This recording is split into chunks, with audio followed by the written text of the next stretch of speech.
Sir, आपने अभी जमात इस्लामी का नाम भी लिया बाप पार्टी के हवाले से, और पीपल्स पार्टी ने जो एक अलाइंस कायम किया था जिसका फ़ायदा हुकूमत को हुआ बकौल आपके।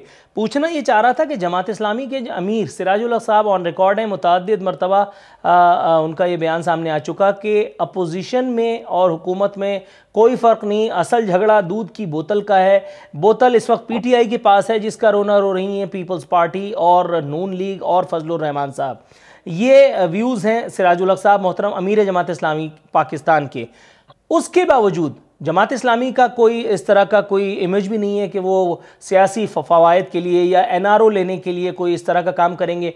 तो आप क्या समझ रहे हैं, कोई गैबी ताकत थी जिसकी वजह से पाकिस्तान पीपल्स पार्टी को के साथ अलाइंस करने पर जमात इस्लामी मजबूर हुई? क्योंकि जमात इस्लामी ने कराची में हुकूक कराची रैली के नाम पर एक रैली दागी है और उसमें उसी पीपल्स पार्टी के खिलाफ बाकायदा एक महाज बना करके हाफिज नईम को कराची का बेटा और कराची का हीरो बनाने की नाकाम कोशिश की जा रही है।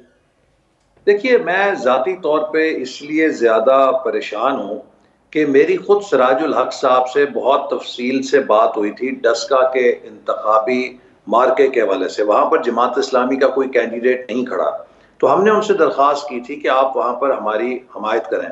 तो हमें जमात इस्लामी की क़यादत ने यह कहा कि हमने बड़ी मेहनत करके अपना तशख़्ख़ुस जो है वो मुल्क की जमातों से अलहदा किया है। हम अपने इनफरादी तशख़्ख़ुस पे किसी किस्म का अब आइंदा कॉम्प्रोमाइज़ नहीं करेंगे और हम किसी भी दीगर जमात के साथ ताउन नहीं करेंगे। हमारी अपनी इनफरादी सोच होगी और इसीलिए हमने चेयरमैन और डिप्टी चेयरमैन पे भी उन्होंने बाद में कहा कि हम वोट नहीं डालेंगे।